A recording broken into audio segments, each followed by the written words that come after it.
Welcome to my little corner of the internet, where we celebrate creativity and growth. Hello, dear viewers. Get ready to expand your horizons as we delve into Anathapindika. Anathapindika, born Sudatta, was a wealthy merchant, banker, and philanthropist, believed to have been the wealthiest merchant in Savatthi in the time of Gautama Buddha. He is considered to have been the chief male patron of the Buddha. Anathapindika founded the Jetavana Monastery in Savatthi, considered one of the two most important temples in the time of the historic Buddha, the other being Migrantupsa. Anathapindika was born into a wealthy merchant family in Savatthi with the birth name Sudatta, and was a relative of Subti, one of the Buddha's principal disciples. He became widely known by the nickname Anathapindika, literally one who gives alms to the unprotected Antha, due to his reputation of loving to give to those in need. Anathapindika met the Buddha while on a business trip in Rajagaha after being told about him by his brother-in-law. He reached Sotapanna, a stage of enlightenment, after listening to the Buddha preach. Following the encounter, Anathapindika became a devoted lay follower and purchased land to build the Jetavana Monastery from the Prince of Kosala by covering the park grounds with coins. After building Jetavana Monastery, Anathapindika continued to generously support the Buddha and his monastic community throughout his life and became known as the Buddha's greatest patron and benefactor along with his female counterpart, Visakha. As chief patron, Anathapindika fed large numbers of the Buddha's monks daily and regularly maintained and supplied Jetavana Monastery, as well as served as one of the Buddha's primary aides in dealing with the general public. He is known as the male lay disciple of the Buddha who was foremost in generosity. Anathapindika is frequently referred to as Anathapindika-setthi meaning wealthy person or millionaire, and is sometimes referred to as Mahā Anāthapindika to distinguish him from Cūla Anāthapindika, another disciple of the Buddha. Brace yourself for an in-depth analysis as we navigate through background and its far-reaching implications. In Buddhist belief, when a fully enlightened Buddha appears in the world, he always has a set of chief disciples that fulfill different roles. On top of the pair of chief Arahant disciples such as Gautama Buddha's chief male disciples Sariputta and Moggallana, and his chief female disciples Khema and Upalavana, all Buddhas have a set of chief patrons as well. Gautama Buddha's chief male patron was Anathapindika, with his chief female patron being Visakha. According to the Pali Canon, in the time of Pajamatra Buddha, a householder was inspired when Pajamatra Buddha spoke of his own lay disciple who was foremost in generosity. The householder then resolved in that lifetime to become the disciple foremost in generosity of a future Buddha himself, and did many good deeds in hopes of becoming one.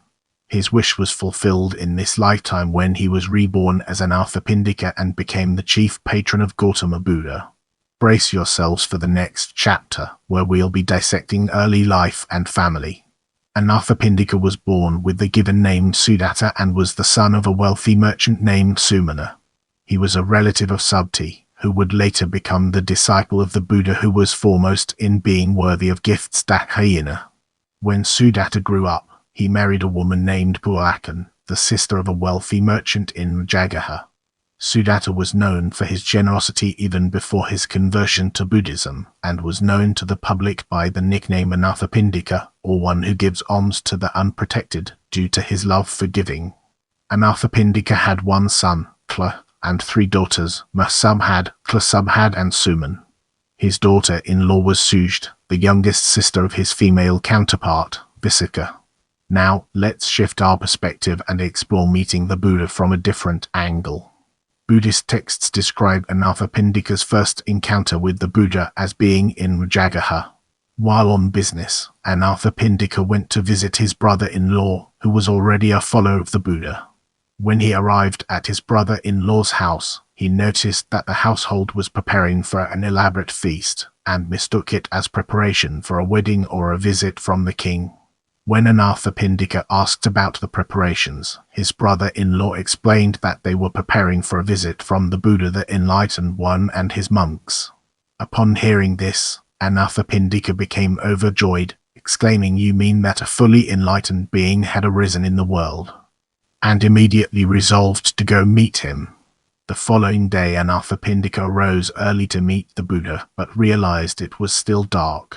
He still continued, however, after a friendly yaka whispered in his ear and urged him to continue. Anathapindika eventually reached a figure which called him Sudatta and asked him to come forward. Surprised to hear his birth name, which was not known to the public, he concluded it could only be the Buddha, and went forward. The Buddha then had a discussion with him and expounded the Four Noble Truths. Afterwards, Anathapindika achieved the state of Sotapanna, a stage of enlightenment.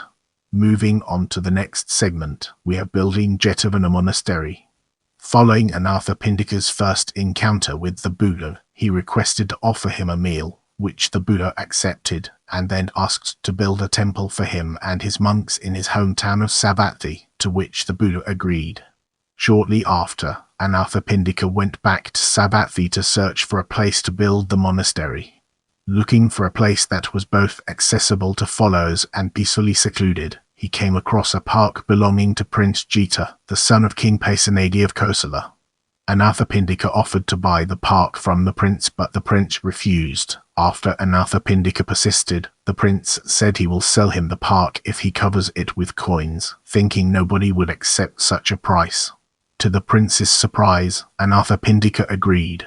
When Prince Jita stated that he was not being serious and still would not sell the park, Anathapindika and the prince went to arbitrators who concluded that Prince Jita had to sell the park at the agreed price. The coins Anathapindika brought covered all of the park except for one spot at the entrance. Anathapindika sent the order for more pieces to be brought, but having been inspired by the merchant's resolve and wanting to share in the merit of the offering, Prince Jita donated the remaining land and offered to build a wall and gate for the monastery as well as provide trees for timber. Afterwards, Anathapindika spent several million more pieces building the temple and its furnishings. According to German Pali scholar Helmuth Heckler, the merchant ended up spending about 3/5 of his total fortune purchasing the land and building the temple that would come to be known as Jetavana, literally Jitis Wood or Jitis Grove. The temple is often referred to in Buddhist scriptures as Anathapindika's monastery in Jitis Wood to give recognition to both benefactors. Our focus now turns to chief patron, an important aspect of our discussion. The Buddha designated Anathapindika as his chief patron, along with Visakha. He is considered to be the male Buddhist lay disciple who was foremost generosity. Buddhist texts relate that throughout his life, Anathapindika regularly sent food, medicine and supplies to Jetavana Monastery, as well as received monks at his house for alms daily. The temple was also regularly maintained by Anathapindika's servants.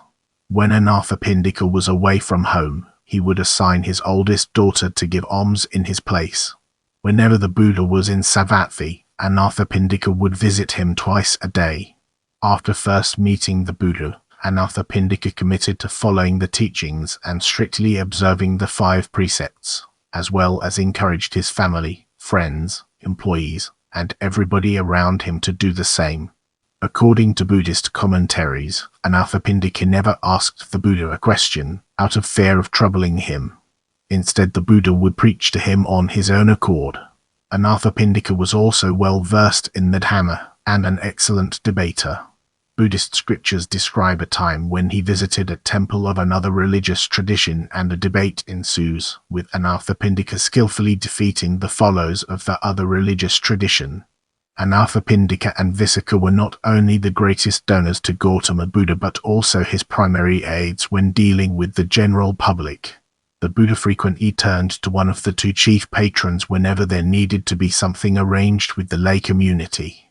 Brace yourself for a deep dive into encounter with the Earth Deva as we explore its impact and relevance in our evolving narrative. According to texts, at one time Anathapindika lost a significant amount of his fortune in a flash flood which washed away large amounts of his gold, and was reduced to poverty due to his love of giving as well as due to lending out large amounts to his friends. Despite this, Anathapindika continued his patronage and support of Buddhism, although more modestly. It is said he later returned to his wealthy status, however, due to the help of a redemptive deva, or deity. Based on accounts from the Buddhist scriptures, there was a deva living in Anathapindika's house at the time. According to the laws of his realm, the deva had to leave his abode whenever the Buddha or a monk was in the house, as a form of respect. Annoyed by this, the deva appeared before Anathapindika and suggested he preserve his remaining treasure and stop his patronage of Buddhism since he was no longer wealthy. Appalled by this suggestion, Anathapindika explained that the only treasures he knew of were the 3 jewels, the Buddha, the Dhamma, and the Sangha, and that he would continue to support Buddhism so long as he had something to give. Anathapindika then ordered the deva to leave his house, stating that enemies of the Buddha were not welcome, forcing the deva to find a new place to live.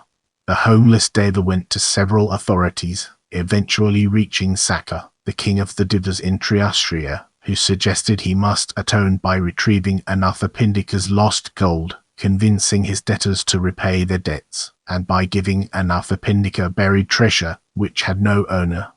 This resulted in Anathapindika returning to wealth, even richer than he was before.